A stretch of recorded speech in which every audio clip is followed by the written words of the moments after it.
and welcome. This is Kavita and you are watching AMI Made Easy. In this video, we will learn about surface defects or surface imperfections. अगर आपने इसके पहले की lectures नहीं देखी है defects के बारे में तो आप उसे प्लीज़ देख लीजिए, आपको उसकी लिंक डिस्क्रिप्शन बॉक्स में मिल जाएगी. Let's start. Following are the different types of surface defects.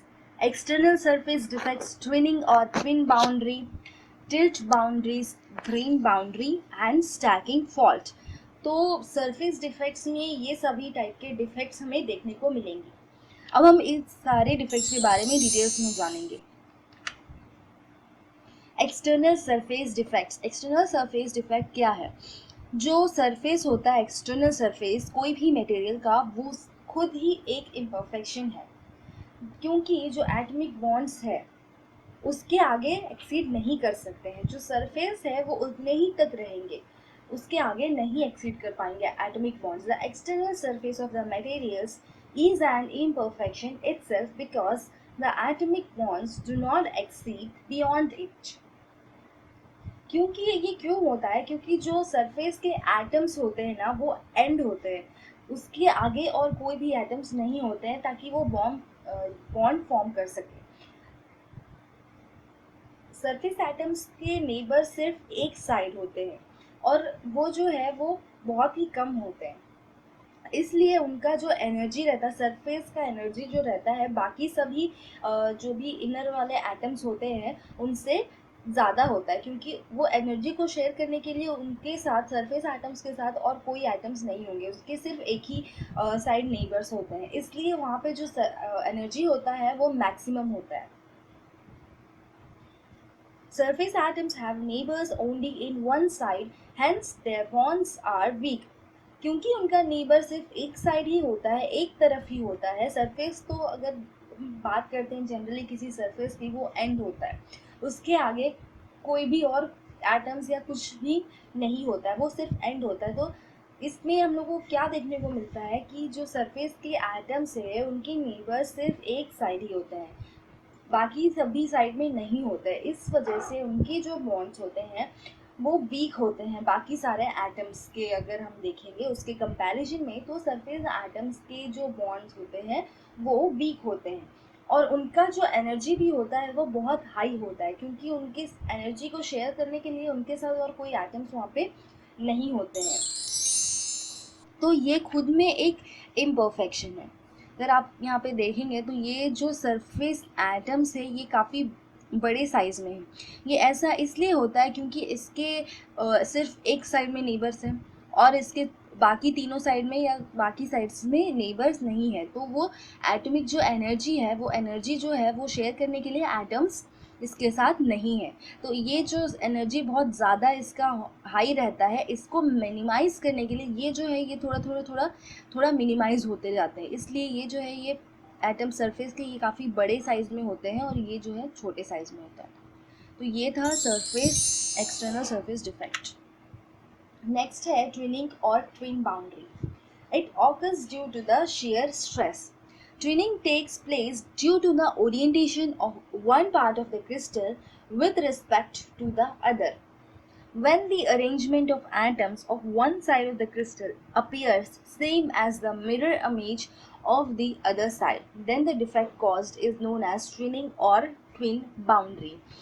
ये ट्विनिंग या ट्विन बाउंड्री किस लिए होता है कि अगर हम उस पर शेयर स्ट्रेस अप्लाई करते हैं तो उसके वजह से ट्विनिंग या ट्विन बाउंड्री हो जाता है, डिफेक्ट होता है. अगर हम किसी एक पर्टिकुलर जगह पे हम स्ट्रेस अप्लाई करते हैं तो वो जगह जो है सिर्फ उस जगह पे डिफॉर्मेशन हो जाएगा या डिसलोकेशन हो जाएगा.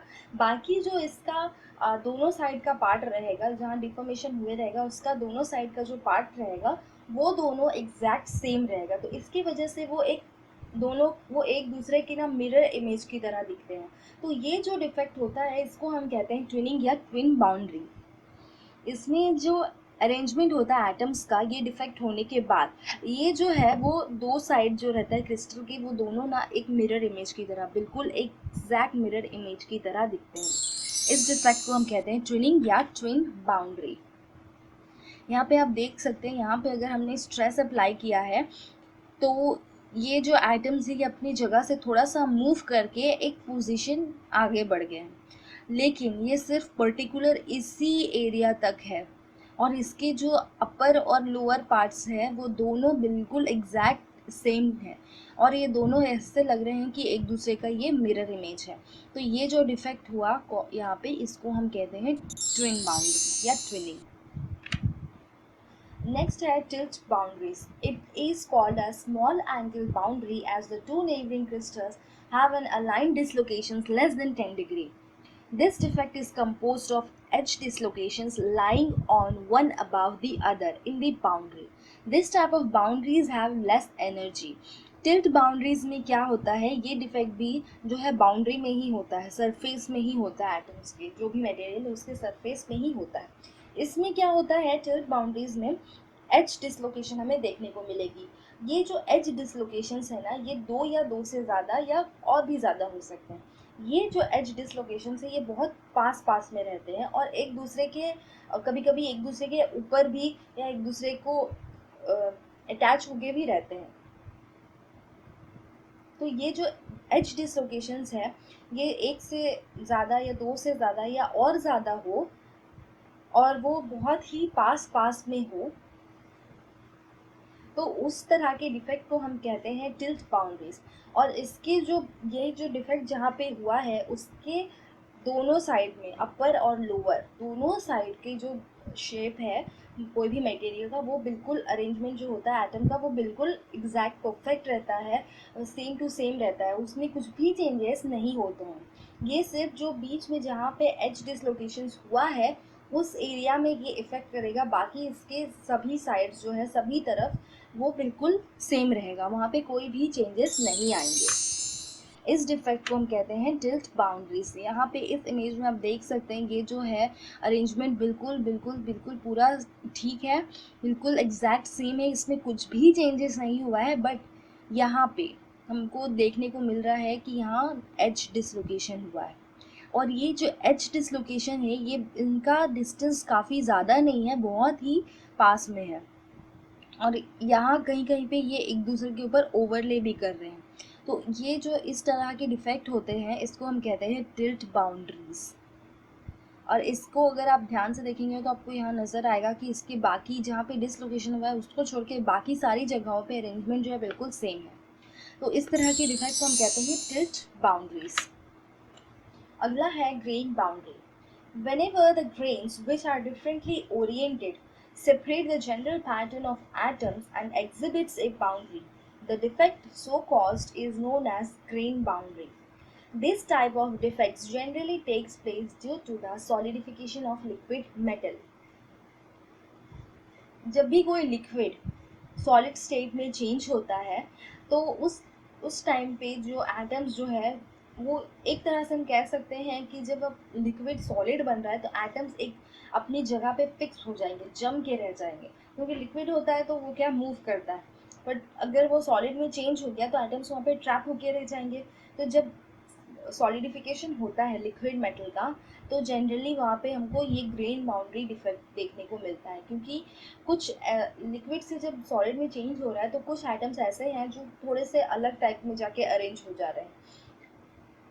ये मोस्ट कॉमनली होता ही होता है, ये हर जगह पे देखने को हमको मिल जाएगा जब भी हम कोई लिक्विड मेटल को सॉलिडिफिकेशन करते हैं। तो जब ऐसा होता है कुछ आइटम्स जो है वो जनरल अरेंजमेंट से हट के थोड़ा कुछ अलग टाइप के पैटर्न में अरेंज हो जाते हैं। तो वो जो एटम्स होते हैं, वो जो ग्रेन्स होते हैं जो डिफरेंटली ओरिएंटेड होते हैं, वो जो है वो क्या करते हैं, जो जनरल पैटर्न होता है एटम्स का उसको सेपरेट कर देते हैं, एक बाउंड्री की तरह उसको सेपरेट कर देते हैं। तो ये जो डिफेक्ट यहाँ पे हमको देखने को मिलता है, इस डिफेक्ट को हम कहते हैं ग्रेन बाउंड्री। यहाँ पे बाउंड्री इसलिए हम कह रहे हैं क्योंकि ये जो है जनरल पैटर्न जो एटम्स का अरेंज हुआ है उसको जो रेंज जो डिफरेंटली ओरिएंटेड था वो सेपरेट कर रहा है, सेपरेट करके एक बाउंड्री की तरह फॉर्म कर रहा है, इसलिए हम इसको कहते हैं ग्रेन बाउंड्री।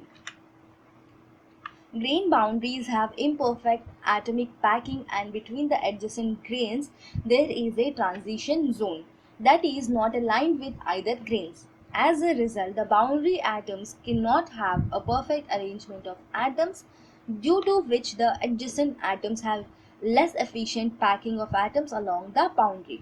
तो जब ग्रेन बाउंड्री डिफेक्ट होता है तो वहाँ पे हमको क्या देखने को मिलता है, वहाँ पे जो एटमिक पैकिंग होता है वो परफेक्ट नहीं होता है, क्योंकि कुछ ग्रेन्स थोड़ा अलग टाइप में जाके अरेंज हो जाते हैं, तो इसलिए यहाँ पे एटॉमिक पैकिंग जो है वो परफेक्ट नहीं होता है। और जो ग्रेन्स जो इम्परफेक्ट ग्रेन्स है उसके जो एडजेसेंट आस पड़ोस के जो ग्रेन्स है उसके बीच में ना एक ट्रांजिशन जोन होता है। दैट मीन्स कि ट्रांजिशन जोन मतलब कि वो जो है गैप, वो किसी भी दोनों साइड से कनेक्टेड नहीं रहते हैं, दोनों साइड के एटम्स से वो गैप में रहते हैं, कनेक्टेड नहीं रहता है। वो जो जोन होता है, वो जो खाली जगह होता है उसको हम कहते हैं ट्रांजिशन जोन। ट्रांजिशन जोन में एनर्जी काफ़ी हाई होता है, तो इसकी वजह से क्या होता है, एक मटेरियल में एटम्स जो है वो परफेक्टली अरेंज नहीं हो पाते हैं, जिसके वजह से हमको देखने को मिलता है लेस एफिशिएंट पैकिंग। और ये डिफेक्ट भी है जो सरफेस में ही होता है, बाउंड्री में ही होता है। ये सारे डिफेक्ट्स जो है वो सरफेस में ही हमें देखने को मिलेंगे। इस इमेज में आप देख सकते हैं ये जो है वो परफेक्टली अरेंज हुआ है एटम्स, लेकिन कुछ यहाँ पे एटम्स जो है वो इम्प्योरिटी एटम्स भी है, और कुछ एटम्स जो है यहाँ पे परफेक्ट अरेंजमेंट नहीं हुआ है उनका, वो कुछ अलग टाइप से ओरिएंट हो गए हैं।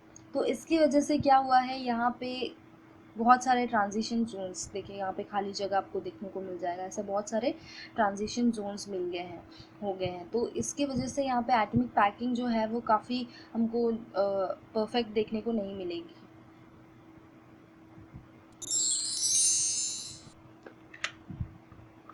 नेक्स्ट है स्टैकिंग फॉल्ट। स्टैकिंग फॉल्ट क्या होता है, जो सीक्वेंस होता है, जिस सीक्वेंस में एटम्स अरेंज होके रहते हैं, उस सीक्वेंस में अगर कोई गड़बड़ी आ जाए तो उसको हम कहते हैं stacking fault. Error on the packaging sequence. In this type of defect the regular order of alteration of atomic layers is disturb. This type of fault arises from stacking of one atomic plane out of sequence on another, while the lattice on either side of the fault is perfect. तो जैसा कि मैंने बताया कि जो sequence में arrange होकर रहते हैं एटम्स, अगर उस सीक्वेंस में कुछ गड़बड़ हो जाए, कुछ फॉल्ट आ जाए, तो उसको हम कहते हैं स्टैकिंग फॉल्ट। और ये जो फॉल्ट है ना वो कहाँ पे होते हैं, बिल्कुल मिडिल में होते हैं। उसके जो आइदर साइड्स के होते हैं सीक्वेंस वो परफेक्ट होते हैं, बट कहीं पे एक बीच में किसी का सीक्वेंस गड़बड़ हो जाता है। जैसे सपोज कि कोई एक लैटिस में एटम अरेंज हुए हैं A B C A B C A B C के पैटर्न में, बट अगर स्टैकिंग फॉल्ट होता है तो क्या हो जाएगा, ए बी सी या सी ए बी, इस तरह के कुछ डिफरेंट हमको पैटर्न्स देखने को मिल जाएंगी।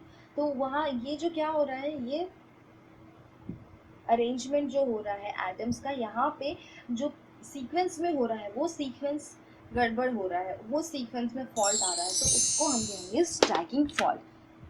इस पिक्चर में आप देख सकते हैं, अगर मान लीजिए ये एक लैटिस है और इसमें एटम्स जो है वो ए बी सी के फॉर्म में अरेंज हुआ है, ये आप देख सकते हैं इस तरह के कुछ पैटर्न में अरेंज हुआ है।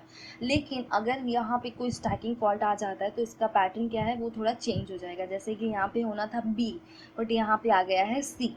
ये जो सी बी के बाद होना था एटम, ये बी के जगह पे आ गया है, तो ये जो क्या हो गया है, स्टैकिंग में सीक्वेंस में फॉल्ट आ गया है, इसको हम कहते हैं स्टैकिंग फॉल्ट।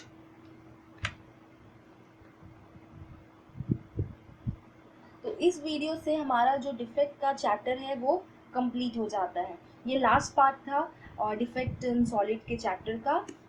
आप इसको ध्यान से देखिए और इसके पहले की सभी वीडियोस आप ज़रूर देखिए, आपको उसकी लिंक जो है वो डिस्क्रिप्शन बॉक्स में मिल जाएगी, ताकि आपको ये चैप्टर अच्छी तरीके से समझ में आ जाए।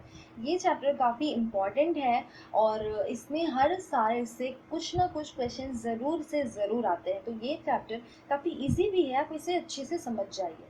और अगर आपने मेरी चैनल को अभी तक सब्सक्राइब नहीं किया है तो जल्दी से सब्सक्राइब करिए, ताकि आपको ऐसी लेटेस्ट वीडियोस और भी मिलती रहे। और वीडियोस को शेयर ज़रूर कीजिए ताकि सभी AMI के स्टूडेंट्स को इस वीडियो से हेल्प